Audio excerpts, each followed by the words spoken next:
बिहार चुनाव में इस बार तेजस्वी यादव ने एक ऐसा खेल खेला है जिस पर नीतीश कुमार को भी सोचना पड़ेगा। तो क्या नीतीश कुमार से ही राजनीति के सारे दांवपेच तेजस्वी यादव सीख रहे हैं? बिहार चुनाव में इस बार मुख्यमंत्री नीतीश कुमार के सबसे भरोसेमंद वोटर्स पर तेजस्वी यादव ने एक बड़ा दांव खेला है। दरअसल बिहार की महिलाएं ही सीएम नीतीश कुमार की सबसे भरोसेमंद वोटर्स रही हैं। चाहे आप शराबबंदी की बात कर लें या फिर दूसरी सुविधाओं की या योजनाओं की जो बिहार में सरकार दे रही है। लेकिन इस बार जेडीयू से ज्यादा तो आरजेडी ने दांव खेला है। आरजेडी ने महिला उम्मीदवारों को चुनावी मैदान में उतार कर ये दांव खेला है। दरअसल तेजस्वी यादव ने महिला उम्मीदवारों पर एक बड़ा फैसला लिया है। बिहार विधानसभा चुनाव में इस बार राष्ट्रीय जनता दल यानी आरजेडी ने कई दांव खेले, लेकिन उनमें ये वाला जो दांव है वो सबसे अलग और सबसे अहम है। आरजेडी ने चुनाव में 143 सीटों से अपने उम्मीदवारों को उतारा।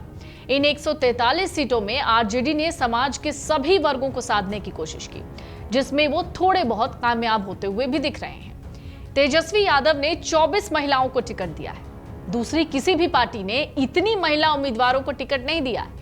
एनडीए गठबंधन में शामिल बीजेपी और जेडीयू ने सिर्फ 13 महिलाओं उम्मीदवारों को टिकट दिए हैं। आरजेडी ने 20% से भी कम महिलाओं को टिकट दिए हैं। लेकिन वही विपक्षी महागठबंधन की दूसरी सबसे बड़ी पार्टी कांग्रेस की ओर से 60 सीटों पर घोषित उम्मीदवारों में केवल 5 महिला उम्मीदवारों के नाम शामिल हैं। कांग्रेस ने 10% से भी कम महिलाओं को चुनाव मैदान में उतारा है और इसमें सबसे ज्यादा बाजी मारी है आरजेडी ने।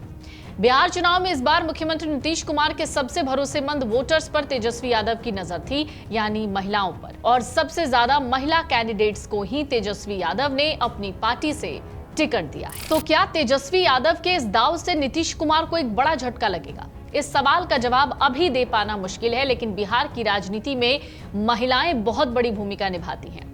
महिलाओं के मतदान में साल दर साल बढ़ोतरी हो रही है। लोकतंत्र में उनकी बढ़ती रुचि भी इसी बात की ओर इशारा करती है।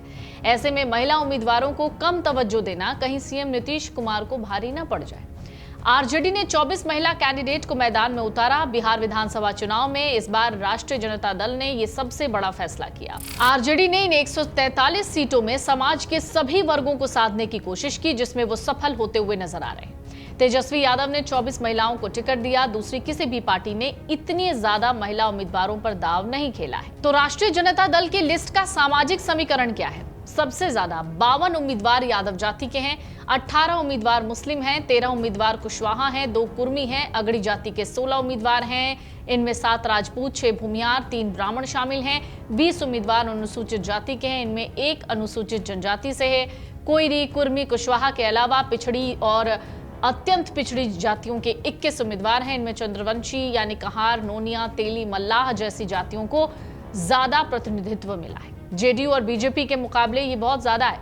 मुख्यमंत्री नीतीश कुमार शुरुआत से महिला वोटरों को तवज्जो देते नजर आए। उन्होंने छात्राओं को साइकिल बांटे और महिलाओं के लिए कई योजनाएं चलाई, जिसका लाभ भी उन्हें हुआ। महिलाओं को नीतीश कुमार का भरोसेमंद वोटर माना जाता रहा है, लेकिन इस बार नीतीश कुमार तेजस्वी यादव के दांव से पीछे चले गए। नीतीश कुमार ने महिला उम्मीदवारों को उतनी तवज्जो नहीं दी जितनी उम्मीद की जा रही थी। बिहार में सत्तारूढ़ जेडीयू और बीजेपी इस बार 101 सीटों पर चुनाव लड़ रहे हैं। दोनों ने ही 13 महिला उम्मीदवारों को टिकट दिया है। एनडीए की तीसरी सबसे बड़ी पार्टी लोक जनशक्ति पार्टी रामविलास 29 विधानसभा सीटों पर चुनाव लड़ रही है। उसमें 6 महिलाओं को टिकट दिया गया। देश भर की राजनीति में महिलाओं का महत्व लगातार बढ़ रहा है। नीतीश कुमार जब 2005 में पहली बार सत्ता में आए तो उन्होंने इसको भांप लिया। इसलिए नीतीश सरकार ने शुरुआत से महिलाओं से जुड़ी योजनाओं को तवज्जो दी। बिहार में शराबबंदी को महिलाओं के उत्थान से जोड़ा। सरकारी नौकरियों में आरक्षण का वादा भी महिलाओं को कदमों को मजबूत करने के लिए किया गया। यही वजह है कि महिलाएं नीतीश के प्रति एक खास लगाव रखती हैं। बिहार चुनाव 2025 से पहले नीतीश कुमार सरकार ने महिलाओं के खाते में 10-10 हजार ट्रांसफर किए और बता दिया कि वो अपनी माताओं और बहनों के साथ खड़े हैं। 24 महिला कैंडिडेट को मैदान में उतारकर तेजस्वी ने ये बताने की कोशिश की कि वो महिलाओं की भागीदारी बढ़ाने की सोचते हैं। वहीं माई बहन योजना के जरिए महिलाओं को सीधे आर्थिक लाभ देने का वादा किया गया।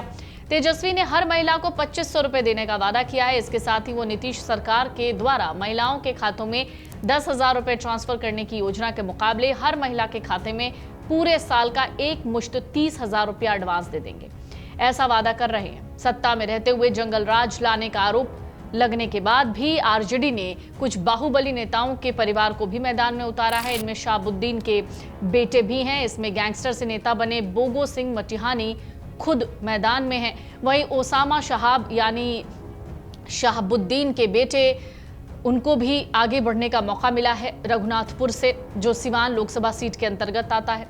यहीं से शहाबुद्दीन आपराधिक मामलों में दोषी ठहराए जाने के बाद अयोग्य घोषित होने तक अपराजित रहे थे। महिलाएं भी अपने बाहुबली पतियों और पिताओं की विरासत को आगे बढ़ाने में पीछे नहीं है। गैंगस्टर से नेता बने सूरजभान सिंह की पत्नी पूर्व सांसद वीणा देवी मोकामा में अपने पति के कट्टर प्रतिद्वंदी अनंत सिंह को चुनौती देंगी। लंदन से कानून की डिग्री हासिल करने वाली पहली उम्मीदवार शिवानी शुक्ला लालगंज से मैदान में उतरी हैं। आरजेडी में शामिल हुए पूर्व विधायक कौशल यादव और उनकी पत्नी पूर्णिमा देवी को नवादा और गोविंदपुर सीट से टिकट दिया गया है, जहां से वो पहले अन्य दलों के लिए जीते थे। तेजस्वी यादव ने इस बार बड़े पैमाने पर सिटिंग विधायकों को बेटिकट किया है। पार्टी ने कुल 36 सिटिंग विधायकों को बेटिकट कर दिया।